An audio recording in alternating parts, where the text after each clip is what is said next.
लो बस एक काम करो, इस स्विच से इन बल्ब्स को जलाओ। इस स्विच से? इस स्विच से? हाँ हाँ, इस स्विच से। यार ना कोई कनेक्शन है कुछ है, कैसे जलेंगे ये? तुम सवाल मत किया करो, कभी कभी मेरी बात भी मान लिया करो यार। कभी कभी। हाँ। ये ले। क्या सर, ये तो कुछ हुआ भी नहीं। होगा होगा। अरे क्या होगा? होगा ही नहीं। अरे होगा यार, बिलीव नहीं होगा। एक मिनट। क्या इसकी तबीयत ठीक है ना? हाँ? तो पता नहीं क्या हुआ है, वो जब से वो प्रोफेसर कुमार से मिलके आया ना, बस बल्ब के साथ ही खेले जा रहे हैं। बात बताओ, वो फिंगरप्रिंट्स का क्या रिपोर्ट आया? वही जो फिंगरप्रिंट्स तुमने होटल वाले से लिए थे और रूम में उठाए थे। तो फिंगरप्रिंट तो बहुत सारे मिले, लेकिन सारे स्टाफ मेंबर्स के ही हैं, उसके अलावा और किसी के नहीं मिले। ये कैसे हो सकता है? तो भाई साहब जरा इधर भी ध्यान दीजिए। हाँ हाँ ध्यान है। हाँ।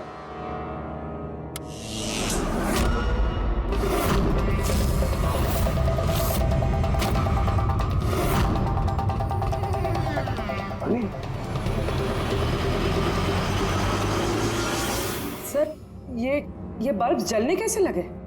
क्या बात है सालुंके साहब, बिना वायर के सारे बल्ब जला दिए। लेकिन सालुंके साहब ये सब आपने किया कैसे?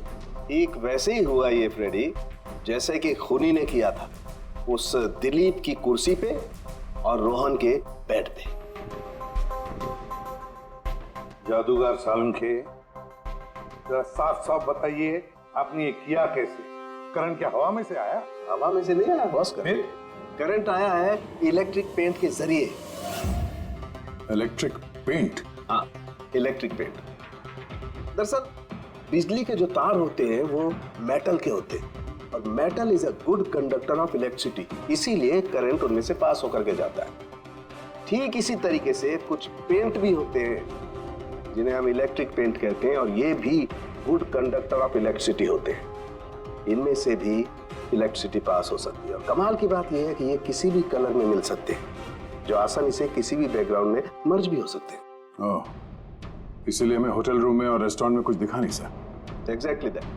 खूनी ने दरअसल होटल के कमरे का और रेस्टोरेंट के फ्लोर का दोनों का कलर इस कलर के साथ मैच किया, इसीलिए हमें दिखाई नहीं दिया। तो ये इलेक्ट्रिक करंट, आई मीन ये जो इलेक्ट्रिक पेंट है, ये आसानी से मिल जाता है? हाँ मिल सकते हैं। दरअसल इलेक्ट्रिक सोल्डरिंग और रिपेयरिंग के काम में आते हैं, और इनकी सबसे बड़ी खासियत ये है कि ये आमतौर पर नंगी आंखों से दिखाई नहीं देते, सिर्फ इंफ्रारेड लाइट में ही ये दिखाई देते हैं। मैं दिखाता हूँ।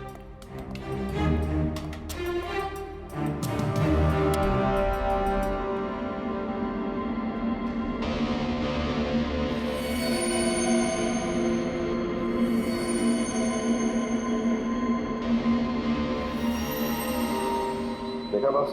हाँ, खूनी ने भी ऐसे ही इस इलेक्ट्रिक पेंट का इस्तेमाल किया और ये सर्किट बनाया।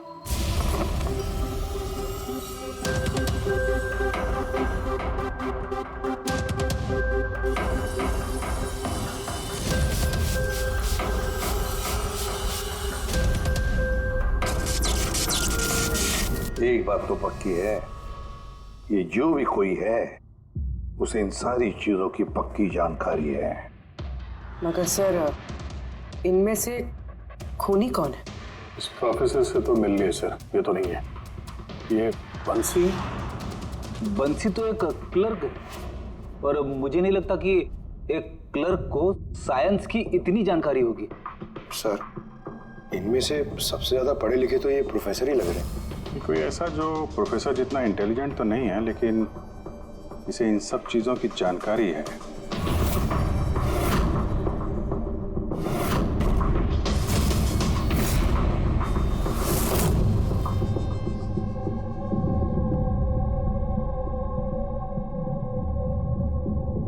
वो ये है अभिजीत।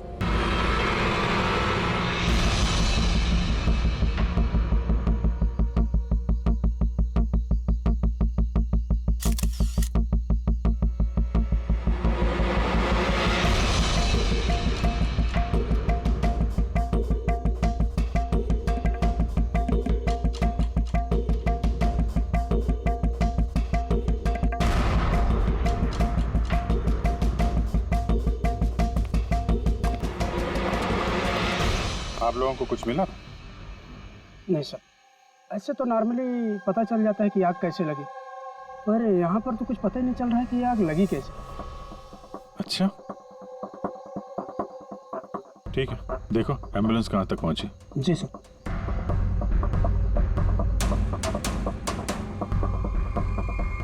बहुत बुरी तरह से झुलस गया। कमाल है, कुछ पता ही नहीं चल रहा कि आग कैसे लगी है।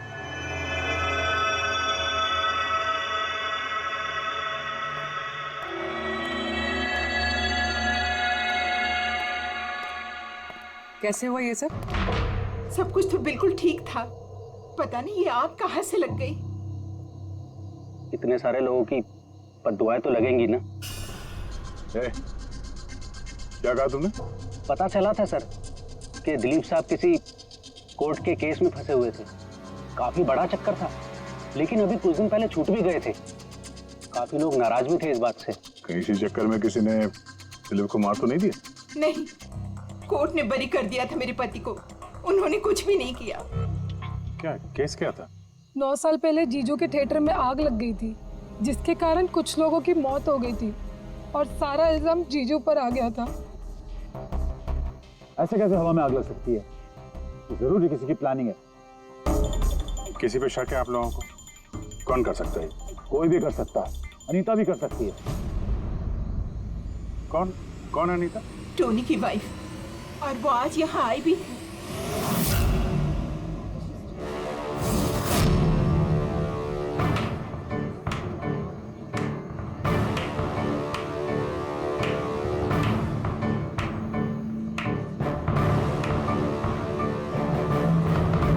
अनीता,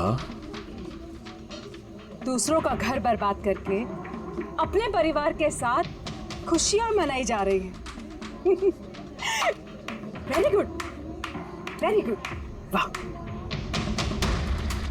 लेकिन एक बात याद रखना, उन लोगों की तरह तुम भी तड़प तड़प के मरोगे। सिक्योरिटी! ए चुप! आवाज नीचे। निकालो उसको बाहर, निकालो। आउट! लगता है तुम दोनों अपने अंजाम से वाकिफ नहीं।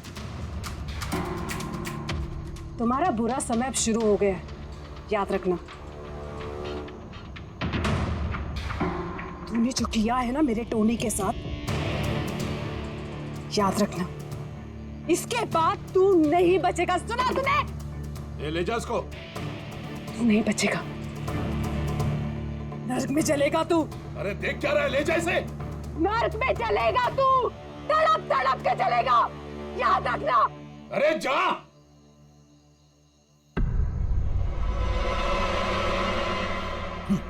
Let's enjoy Rohan. अरे भूल जाओ।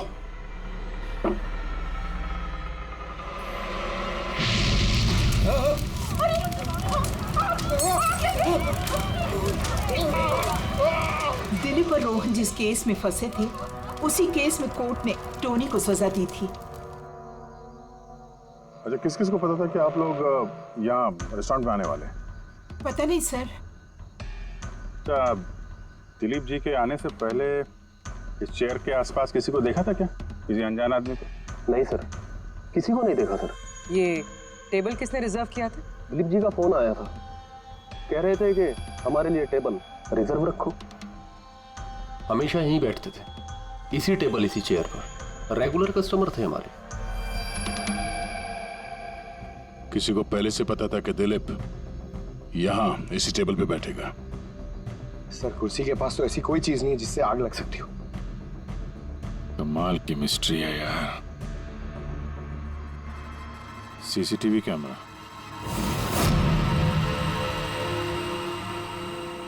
इसकी फुटेज से पता चलेगा क्या हुआ था यहाँ पे।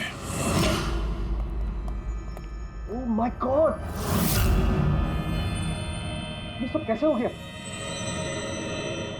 कौन कर सकता है ये सब? उसी ने जिसने दिलीप का खून किया, सबूत मिटाने के लिए। तो ऐसे कैसे कोई मॉनिटर रूम में घुसा है? सिक्योरिटी कहाँ है तुम्हारी? सर, इस रूम में सिक्योरिटी की जरूरत ही नहीं है, इससे पहले कभी ऐसा हुआ ही नहीं है। सर, सर मुझे नहीं लगता उसके पास टाइम होगा सीसीटीवी फुटेज डिलीट करने का। सर, उसने बस तोड़फोड़ कर दी है। अगर हम किसी एक्सपर्ट को बुलाते हैं सर, तो वो शायद हार्ड डिस्क से रिकवर कर पाए सर।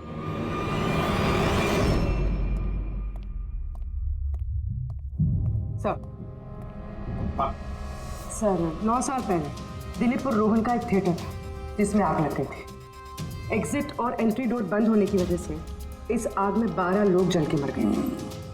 विक्टिम्स की फैमिली ने केस किया तो इन्वेस्टिगेशन में पता चला कि उस वक्त एक गार्ड ड्यूटी पे था।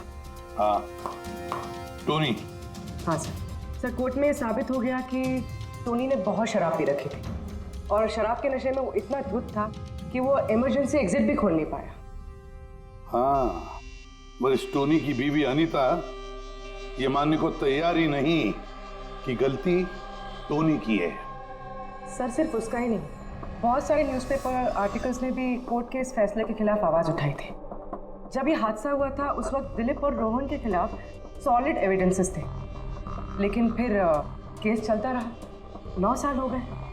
कुछ विटनेसेस ने गवाही बदल दी और कुछ कंट्री से बाहर चले गए। सर, दिलीप और रोहन ने जरूर पैसे और पावर का इस्तेमाल किया होगा और यह बात टोनी को पता चल गई होगी। उसी ने भेजा होगा अनीता को दिलीप को मारने के लिए। पर फ्रेडी, जब अनीता वहां थी ही नहीं तो आग लगाई कैसे? नहीं, सिक्योरिटी वालों ने तो उसे बाहर निकाला था रेस्टोरेंट में से। ऐसी कौन सी चीज है जो अचानक आग लग सकती है? सर शायद डॉक्टर सालुंके हमारी मदद कर सके, या फिर अनीता।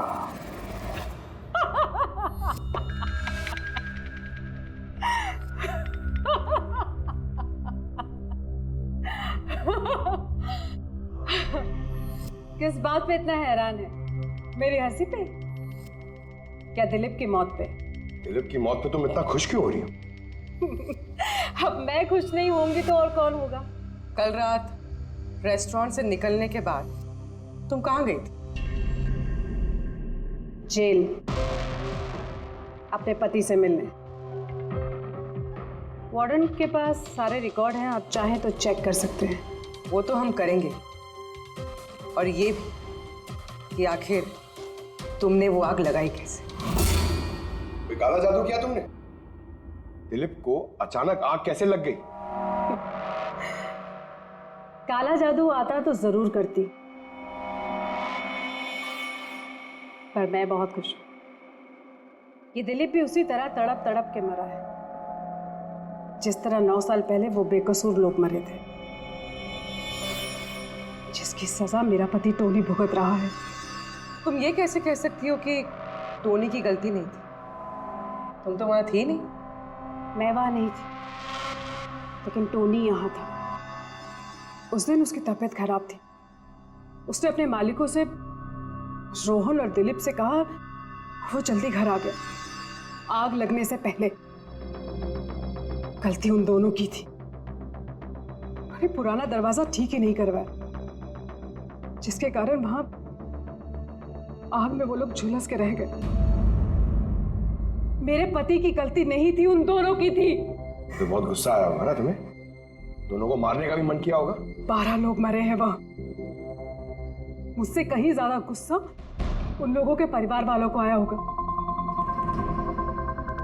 पर वो बहुत खुश होंगे अब दिलीप की मौत की खबर सुन के। बहुत खुश होंगे। वो लोग और भी खुश हो जाएंगे जब रोहन चल के मरेगा।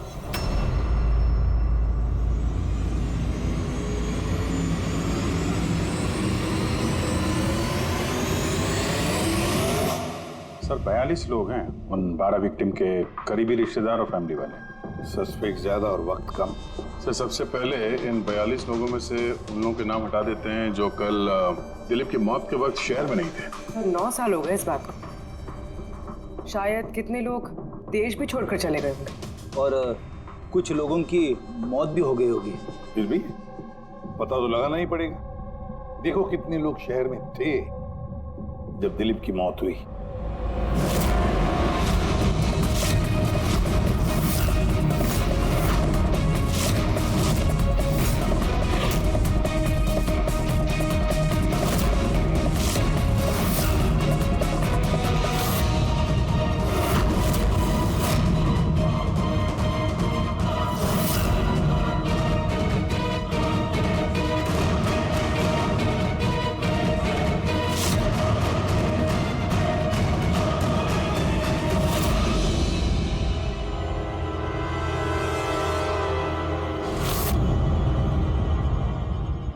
पंकज, कितने बजे?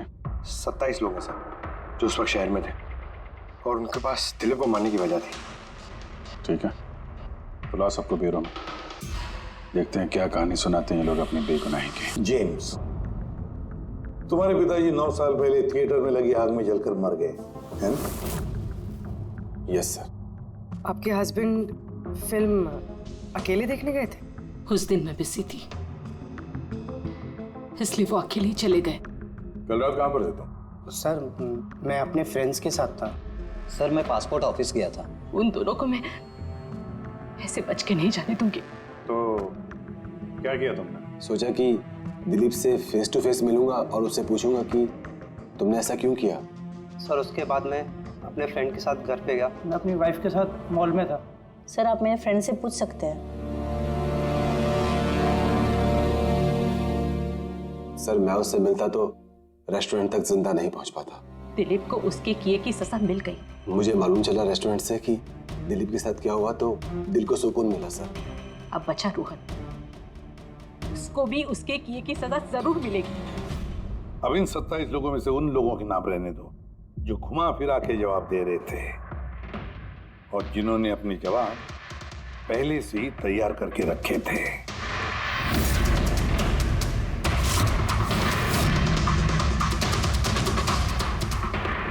सर अब 15 बजे। अब इन 15 लोगों को उस दिन के बारे में पूछते हैं जब 9 साल पहले थिएटर में आग लगी थी।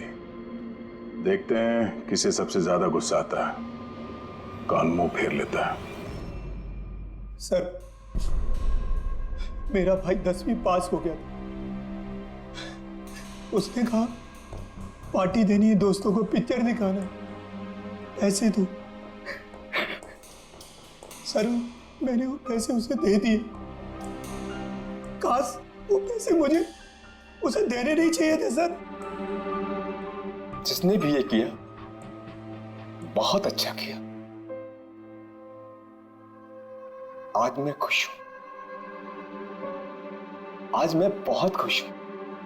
कुमार साहब आप यूनिवर्सिटी में फिजिक्स के प्रोफेसर हैं, है ना? Yes sir, head of the department physics. लेकिन मेरे खुद के बेटे को पढ़ाई में कोई इंटरेस्ट नहीं था। बहुत डांटता था मैं उसे, लेकिन अनिकेत के ऊपर कभी कोई फर्क नहीं पड़ा। एक नंबर का बदमाश बन गया था वो।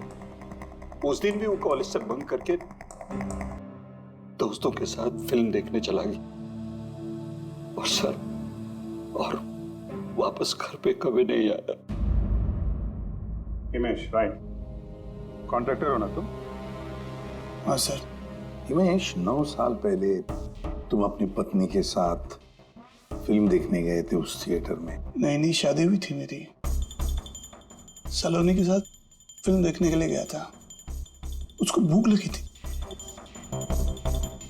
मैं समोसे लेने के लिए बाहर गया। मैं वापस आया तो देखा वहां के दरवाजे लॉक हो गए थे। वहां अंदर से लोगों के चिल्लाने की आवाज आ रही थी और धुआं निकल रहा था वहां से। सलोनी, मैंने सब दरवाजे खोलने की बहुत कोशिश की। सलोनी, मैंने बहुत कोशिश की। मैं पागलों की तरह दरवाजा को ठोकता रहा, पीटता रहा। सलोनी, सलोनी, सलोनी, सलोनी, सलोनी चिल्लाता रहा। अरे कोई दरवाजा खोल दो यार। सलोनी, सलोनी। लेकिन मैं कुछ नहीं कर सका सर, मैं कुछ नहीं कर सका। अपनी सलोनी को मैं बचा नहीं सका। वहां पे एक गार्ड भी था ना, टोनी, उससे भी दरवाजा नहीं खुला क्या? नहीं था सर। वहां कोई और गार्ड, किसी और को देखा था तुमने? कोई नहीं था सर, कोई नहीं था। मैं 9 साल पहले जो बात कोर्ट में कहा वही आज कह रहा हूं। जब सिनेमा हॉल में आग लगी थी उस वक्त टोनी वहां पर नहीं था सर।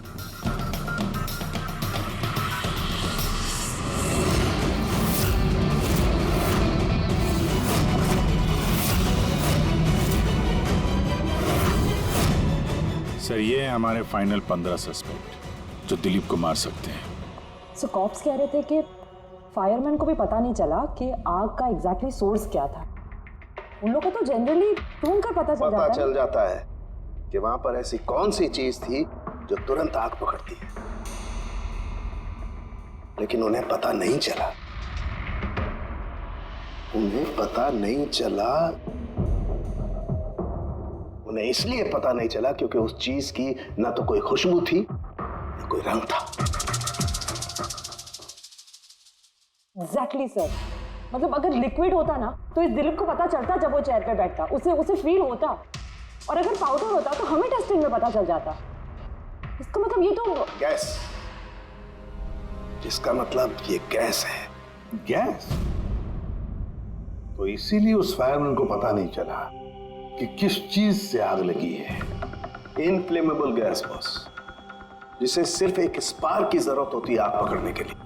अच्छा, मुझे बात समझ में नहीं आ रही है। दिलीप इस कुर्सी पर बैठा था तो गैस कुर्सी पर आई कहां से? कुर्सी से ही। क्या? कुर्सी से? वो ऐसे बॉस, जिस चेयर पे ये दिलीप बैठा था उसके नीचे की तरफ किसी ने ज्वलनशील गैस का स्प्रे किया हुआ था। मरते वक्त दिलीप के कांटेक्ट में दो चीजें थी। एक तो ये चेयर जिस पे वो बैठा था और एक वाइन का ग्लास जो उसने हाथ में पकड़ा हुआ था। हमने ये दोनों चीजें चेक की तो इस चेयर के ऊपर से हमें इनफ्लेमेबल गैस के कुछ ट्रेसेस मिले। बॉस, हमारे आसपास वातावरण में स्वतः ज्वलनशील पदार्थ होते हैं जो कभी कभी स्पॉन्टेनियसली जल जाते हैं, जैसे कि मार्श गैस एक नेचुरल बायोगैस है और ज्वलनशील गैस इसका मेन कंपोनेंट है। मतलब इनफ्लेमेबल गैस कभी भी हवा में ऐसे ही जल जाती है? नहीं फ्रेडी, अपने आप नहीं। जब वातावरण में बहुत ज्यादा गर्मी पैदा हो जाती है और वो वातावरण की ऑक्सीजन के साथ मिल जाती है तो एक सुपर हाई टेम्परेचर का निर्माण होता है, जिसकी वजह से ये आग लगती है। लेकिन सालून के साहब, वहां तो ऐसे कोई हाई टेम्परेचर वाली चीज थी नहीं। एग्जैक्टली, ऐसा कोई डायरेक्ट सोर्स नहीं था जिससे गर्मी पैदा हो सके बॉस। इसीलिए मुझे लगता है खूनी ने कोई एक्स्ट्रा डिवाइस का इस्तेमाल किया है ये अचानक इतना ज्यादा टेम्परेचर बढ़ाने के लिए। और ये कुर्सी तो तैयार बैठी थी, इसे तो सिर्फ एक स्पार्क की जरूरत थी। पर सर ऐसे कोई हीट कैसे पैदा कर सकता है? हाँ, कर सकते हैं ना पूरी। जैसे उदाहरण के तौर पर मैग्नीफाइंग ग्लास। मैग्नीफाइंग ग्लास पर सूरज की किरणों को खास तरीके से फोकस करके हम बचपन में कागज जलाया करते थे।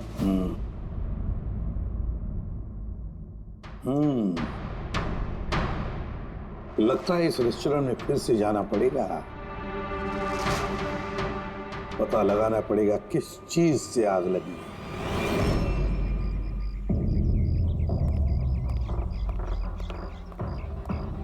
पूरा एरिया छान मार लिया सर, लेकिन ऐसी वो चीज ही नहीं मिली जिससे आग लग सकती है।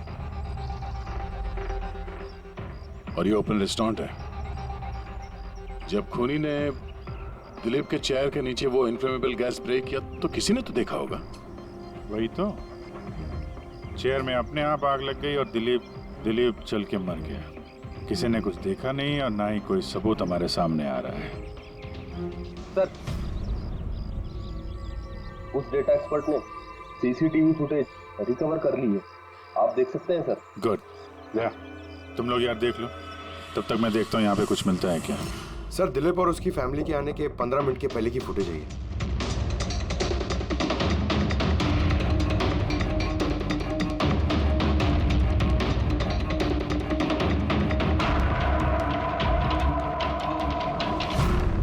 ये कुर्सी चेंज कर रहा है।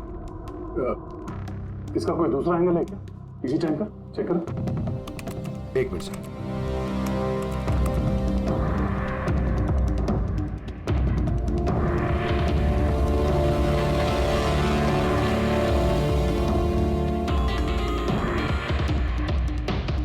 ये कुर्सी के साथ क्या कर रहा है? गैस स्प्रे कर रहा है क्या? हाँ, तो उसने अपने चेयर पे गैस स्प्रे किया और उसने अपनी कुर्सी को उस कुर्सी से बदल दी जिस पे दिलीप बैठने वाला था।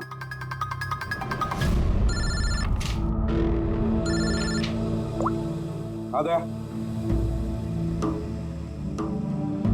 अच्छा, great, good work, good work. क्या हुआ सर? जिसने भी दिलीप की कुर्सी के साथ छेड़खानी की ना, उसका पता चल गया है। वो एक आदमी है, उसका मिलता जुलता हुलिया भी मिला है। अब देखते हैं, दया भेजने वाला है फोटोग्राफ।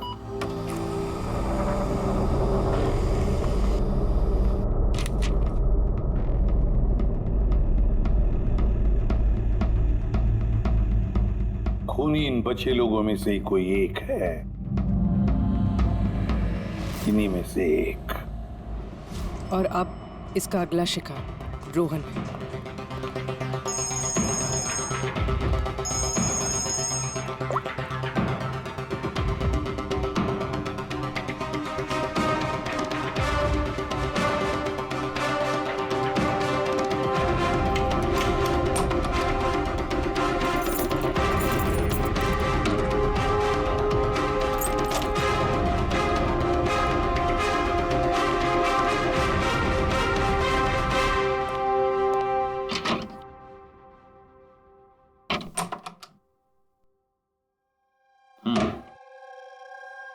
मुझे लगता है कोई मेरी और दिलीप की रिहाई से खुश नहीं है। मेरी जान को खतरा है यहाँ पर। I will talk to you later, bye. Sir everything is okay. All right, तुम यहीं पर रहना और किसी को भी अंदर मत आने देना। Be alert, okay? Okay sir.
बचाओ बचाओ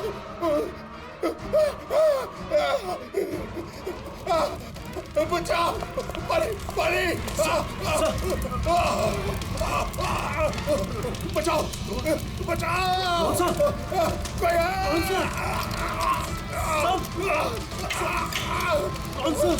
बचाओ, परे परे कौन सा?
क्या हुआ यहाँ पर और कैसे?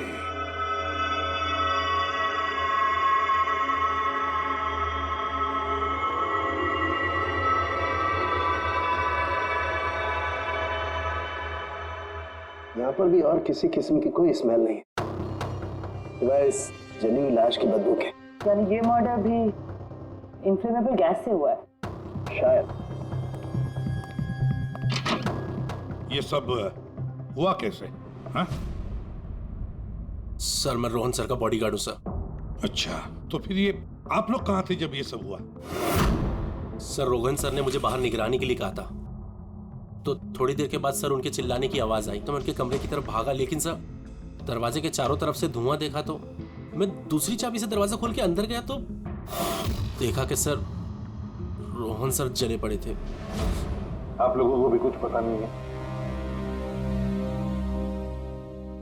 कमाल है, कमरे के अंदर कोई लीड नहीं मिला, शॉर्ट सर्किट नहीं हुआ है, ये पर्दा अंदर से बंद है, ये विंडोज परमानेंटली क्लोज्ड है, कोई बाहर से अंदर भी नहीं आ सकता। अब बाहर से अंदर कोई व्यू भी नहीं है, कोई देख नहीं सकता, तो फिर आदमी मरा कैसे? इससे लगी है आग बॉस।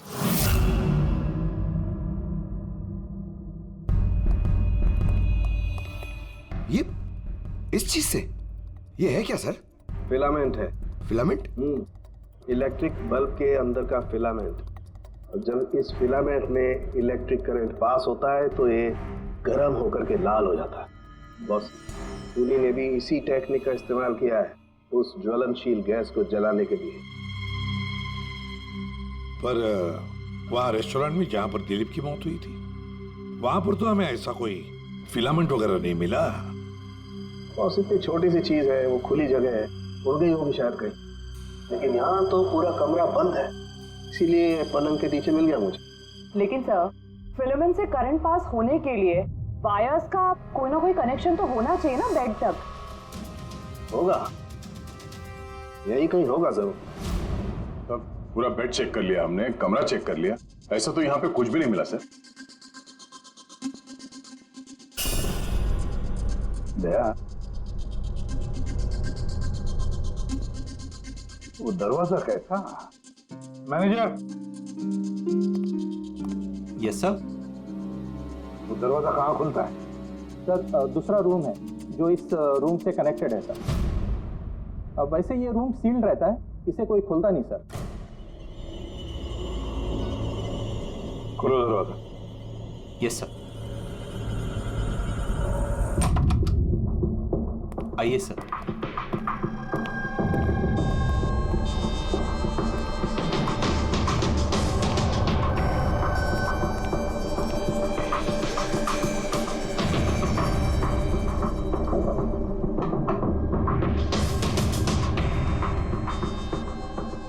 मैनेजर साहब, किसका कमरा है ये? कौन रहता है इस कमरे में? गेस्ट है कोई सर, डिटेल्स चेक करनी पड़ेगी। मंगाओ। Okay sir.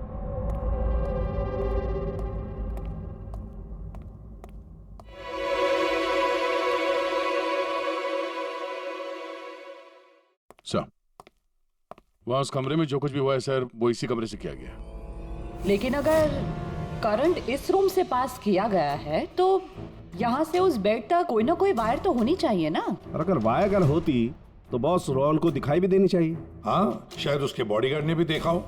बुलाओ उसके बॉडीगार्ड को। आप आओ यहाँ।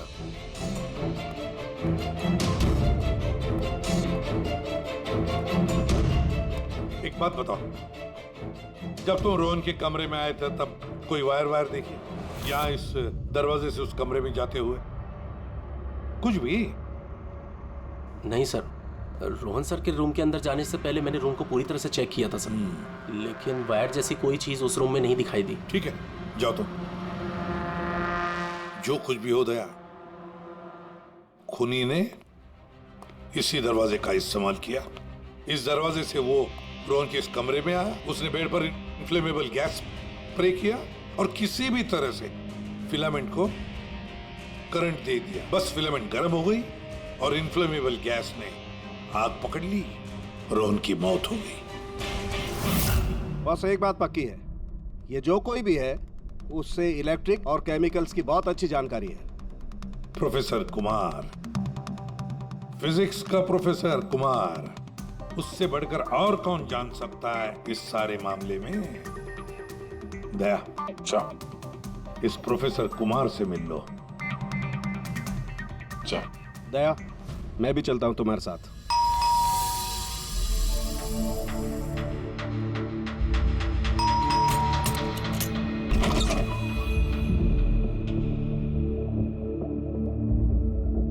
प्रोफेसर कुमार है घर पे?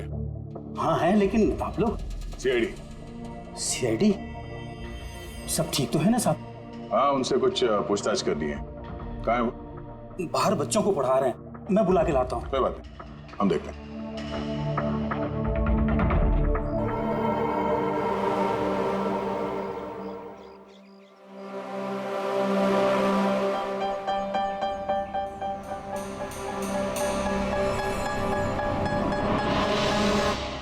मिस्टर कुमार, हमें आपसे कुछ पूछताछ करनी है। पूछिए, क्या पूछना है? इसे पहचानते हैं?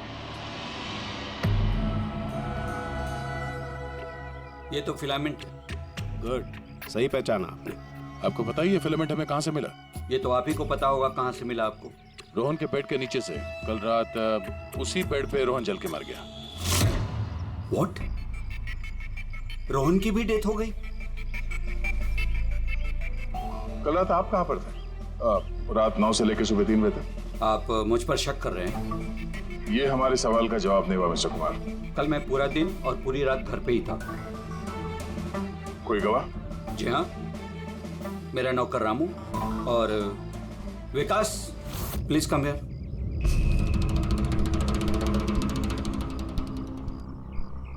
Yes sir.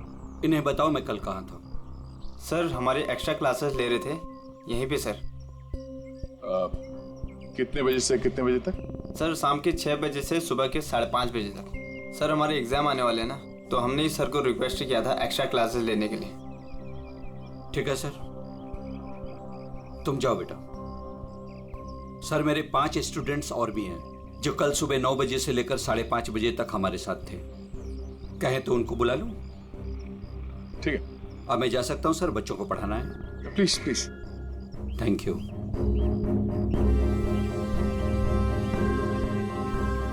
हाँ, तो बच्चों में ये कह रहा था कि बिना सोल्डरिंग वायर के भी हम मदरबोर्ड फिक्स कर सकते हैं with the help of adhesive conductor.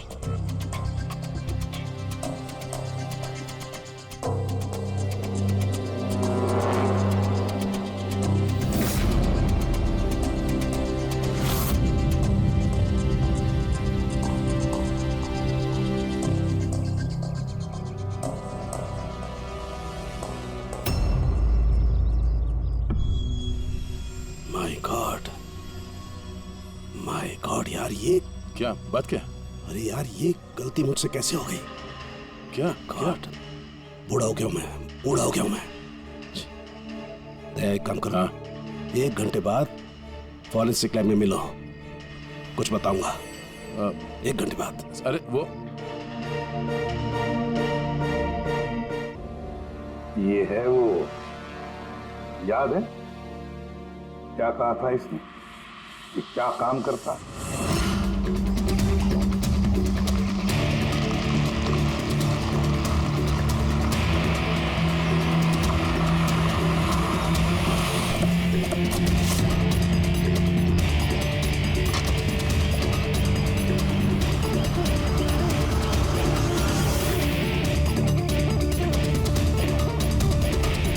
चले ससुराल।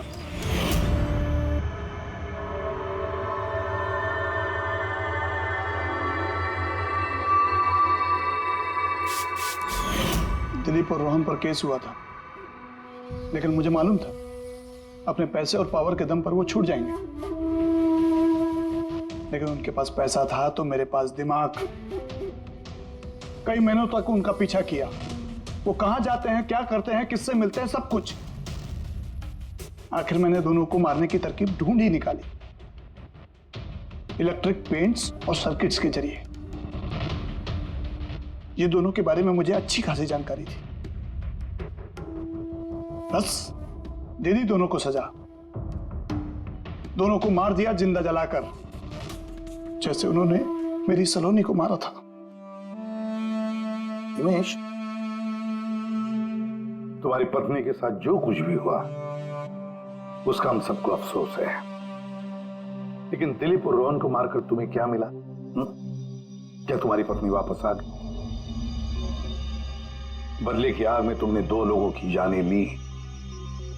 कानून तुम्हें कभी माफ नहीं करेगा, तुम्हें कड़ी से कड़ी सजा होगी।